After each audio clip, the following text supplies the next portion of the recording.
You're my friend. I should stop this fight. And don't do this to me. Bonjour mesdames, bonjour messieurs. Yo, tu vois cette VHS? C'est celle que j'ai le plus souvent regardée dans mon enfance, en rentrant de l'école.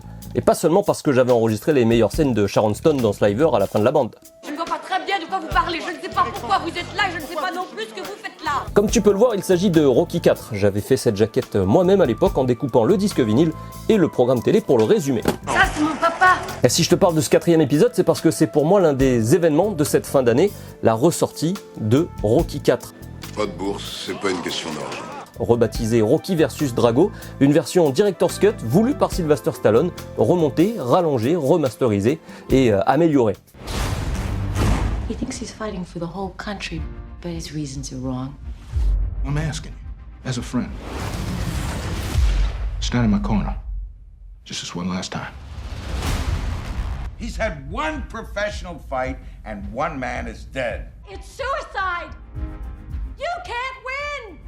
Je vais pas trop faire ici l'historique de la saga Rocky, même si je le ferai sans doute un jour, mais on va se concentrer sur les particularités de ce 4e épisode et les raisons qui ont poussé Sylvester Stallone à sortir un Director's Cut de ce Rocky IV. Tu vas voir le travail du grand art. Sorti en 1985, écrit, réalisé et interprété par Sylvester Stallone, Rocky IV mettait aux prises Rocky à Ivan Drago, un géant venu de Sibérie, comme le disait la VF, champion de boxe d'Union soviétique, venu sur le sol américain pour mettre une raclée au champion du monde des poids lourds en titre. Moi, je n'en reviens pas du gabarit du soviétique. Ce pitch, beaucoup l'ont résumé à l'époque par les méchants russes qui viennent embêter les gentils américains. C'est tout de même pas mon peuple qui a bâti le mur de Berlin, non? Et pour cause, en 1985, nous sommes encore en pleine guerre froide. Vous savez, ce concours de qui a la plus grande entre les États-Unis et l'Union soviétique, qui a fait trembler la planète tout entière de 1947 à 1989, officiellement. C'est avant tout un problème de taille d'évolution. Républicain affirmé, devenu symbole de l'Amérique réganienne avec Rambo 2, sorti quelque temps auparavant, Sylvester Stallone n'est pas hyper fan de cette comparaison malgré tout, surtout que son film donnait à la fin un message plutôt humaniste, essayant de relativiser cet effet propagande. Tout le monde peut arriver à changer. Mais cela n'a pas empêché Rocky IV de se faire détruire par la critique à sa sortie, pendant que les gens, eux, se massaient en salle pour voir les 4e aventures de Rocky. Jamais, depuis que je commente des combats de boxe, je n'ai vu une foule aussi hostile. Avec le poids des années et la sagesse acquise depuis, Sylvester Stallone concède toutefois avoir peut-être mal écrit l'histoire qu'il voulait raconter en 1985. Vous êtes d'accord, je pense. Et pour les fans les plus curieux, je vous conseille vivement de vous poser devant le documentaire Making of du remontage de ce Rocky IV, disponible depuis peu sur la chaîne YouTube officielle de Sylvester Stallone. Dans ce documentaire d'1h30, entièrement réalisé à l'iPhone par son ami John Herzfeld, Sylvester Stallone confie les motivations qui l'ont poussé à revisiter ce 4e opus. C'est amusant d'ailleurs de voir quotidiennement l'acteur-réalisateur venir dans ce bâtiment pour participer au montage entre deux prises de son prochain film à l'affiche, nommé Samaritan. Il nous explique même le nombre de tests PCR qu'il doit faire entre deux prises et entre chaque voyage, entre les différentes villes.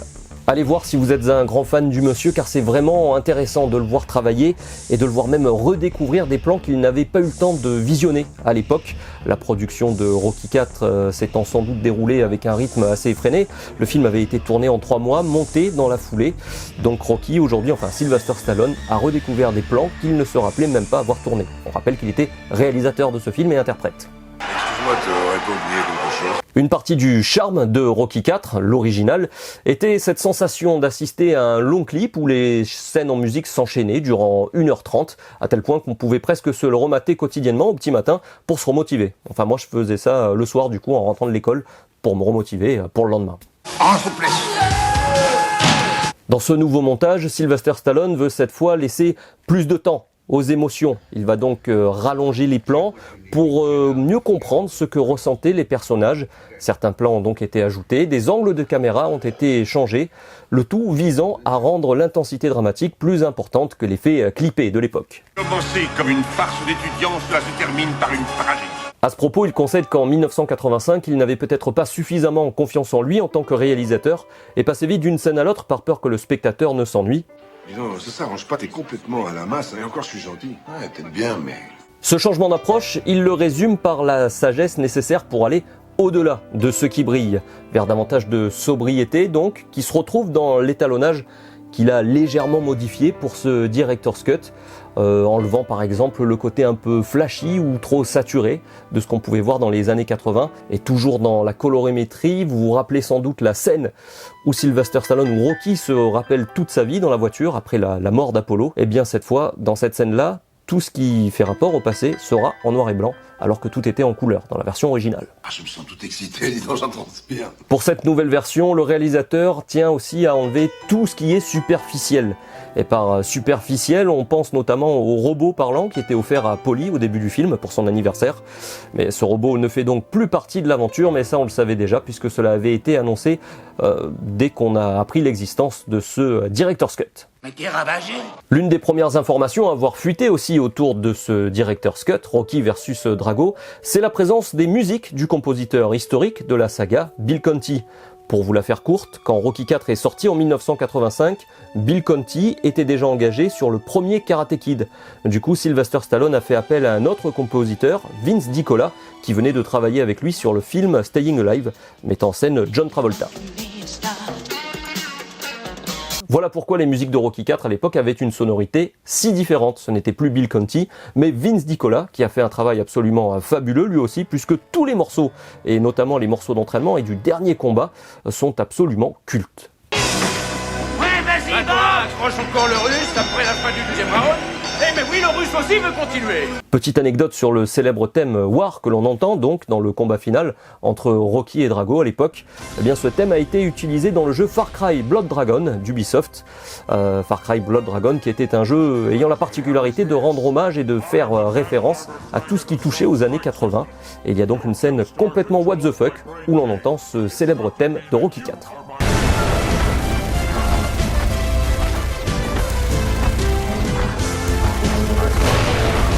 Dans Rocky vs Drago, on a donc droit à un mélange des deux compositeurs. Les thèmes de Vince DiCola sont toujours là pour tout ce qui est entraînement et combat, mais les compositions de Bill Conti font leur apparition dans les moments demandant un peu de mélancolie, de nostalgie, et je pense notamment à la scène des funérailles d'Apollo. Et pourquoi il est mort? Apollo Creed, justement, est au cœur d'un des changements souhaités par Sylvester Stallone, à savoir que dans le nouveau montage, le combat de Creed versus Drago, enfin, le film s'appelle Rocky vs Drago, mais il y a le combat toujours présent d'Apollo Creed contre Ivan Drago au début du film, dans la première partie. Et ben dans ce combat-là, Apollo devrait cette fois résister beaucoup mieux aux Russes. Ça me prend pas fait une minute, tu vas voir. Sly estime en effet avoir fait une erreur à l'époque en résumant ce combat à une simple mise à mort physique de Creed à cause de son ego. Aujourd'hui, 35 ans plus tard, Sylvester Stallone arrive à mieux concevoir le personnage qu'il a lui-même créé, en la personne d'Apollo Creed, et veut cette fois montrer que même si physiquement il est rattrapé par l'âge, Apollo Creed est et reste un guerrier, quoi qu'il arrive. Oh, c'est pas moi que tu l'as rattrapé. Stallone veut aussi développer davantage cette fois le sentiment de culpabilité enfoui chez Rocky après ce combat. Un sentiment qui, vous vous en souvenez, poursuit le personnage toute sa vie puisque 30 ans plus tard, il est au cœur de l'intrigue dans la saga Creed 1 et 2. Faut que je le fasse. C'est exactement ce que ton père a dit. Et il est mort juste après, dans mes bras. Et là, à ce propos, Sylvester Stallone confie un truc de fou pour les fans de la saga, puisqu'il explique en effet que s'il faisait Rocky IV aujourd'hui, il ne tuerait certainement pas Apollo Creed. Oh mon Dieu! Creed est au tapis. Selon lui, Apollo aurait pu apporter bien plus en termes de messages sur la vie s'il était ressorti par exemple de ce combat sans sa puissance physique. Imaginons que Apollo Creed ressorte du combat contre Drago en chaise roulante. Et Apollo semble vraiment en super forme ce soir. Il amuse la galerie et met déjà la faute dans sa poche. Il aurait dû apprendre à se redéfinir, Rocky et sa famille auraient dû l'accompagner, et selon Sylvester Stallone, cela aurait donné lieu à des épisodes suivants totalement différents, et peut-être même, selon lui, selon l'acteur-réalisateur, que Creed n'aurait jamais vu le jour. Mais il est mort ou il est vivant? Et on touche là un point sensible à mon avis. À mon avis, consciemment ou inconsciemment, ce qui a poussé Sylvester Stallone à remonter Rocky IV pour en faire ce Rocky versus Drago, donc Director's Cut, c'est tout simplement Creed 2. Si vous avez vu Creed 2, vous savez que celui-ci se présente comme une suite directe à Rocky IV. Il met en effet en scène le fils d'Apollo Creed, Adonis, aux prises avec le fils d'Ivan Drago, Victor Drago. C'est la confusion la plus complète ici. Sauf que, à côté de la grosse dose de fanservice dont les gens comme moi se sont délectés à la sortie du film, eh bien, Ivan Drago, son personnage était bien mieux raconté, bien plus développé dans Creed 2 que ce qu'il ne l'était dans Rocky IV. Ah, c'est débile, il cause en plus. Honneur bafoué, abandonné par les siens et tous ceux qui lui faisaient la cour alors qu'il était au top, le Drago de Creed 2 n'est plus la machine de guerre insensible que l'on avait connue. S'il meurt, il meurt.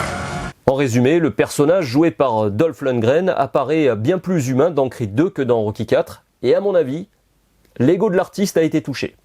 Je parle de Sly Stallone. Là oui, je te comprends. Je m'explique, Sylvester Stallone a créé et écrit tous les Rocky. Il en a même réalisé 4 sur 6. Autrement dit, c'est son bébé, c'est l'œuvre de toute une vie. Et là, de voir que dans un film réalisé par quelqu'un d'autre, je rappelle que dans Creed, il est interprète, bien sûr, du personnage de Rocky Balboa, toujours présent, mais il n'est que co-auteur. Et là, voir dans un autre film, donc, un des personnages qu'il a créé lui-même, mieux développé, je pense que ça lui en a mis un coup. Et qu'il s'est dit, je vais réparer ça, et je vais prendre le temps de raconter Drago comme je l'avais imaginé au départ ou comme je le conçois aujourd'hui avec l'expérience de la vie.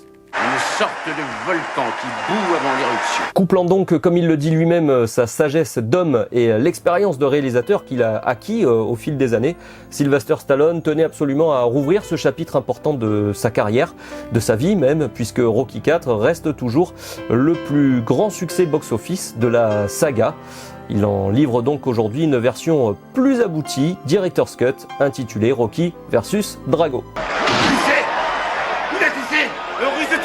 Je conclus en vous répétant qu'il faut absolument voir ce documentaire si vous êtes fan de Sylvester Stallone, parce que même si c'est pas très bien filmé, c'est juste fait à l'iPhone, il y a une grande complicité avec le réalisateur qui est un de ses amis. C'est pour ça qu'il y a d'ailleurs autant de liberté, autant de petits trucs croustillants dans le côté inside.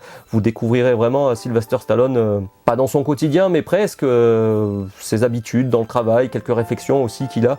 Il y distille toujours quelques bonnes morales, à l'instar de son personnage de Rocky qui lui colle à la peau, et on le sent vraiment heureux d'avoir réussi à concrétiser voilà, ce qui semble pour lui un aboutissement, c'est-à-dire de mieux raconter cette histoire aujourd'hui qu'il ne l'avait fait en 1985. Voilà, je ne sais pas si vous êtes comme moi, mais moi j'ai hâte de voir cette version en Director's Cut.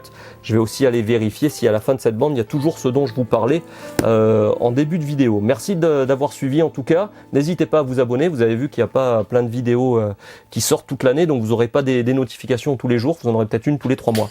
Allez, merci beaucoup, le micro est tombé, c'était ça le bruit, et je vous dis à bientôt. Ciao, ciao.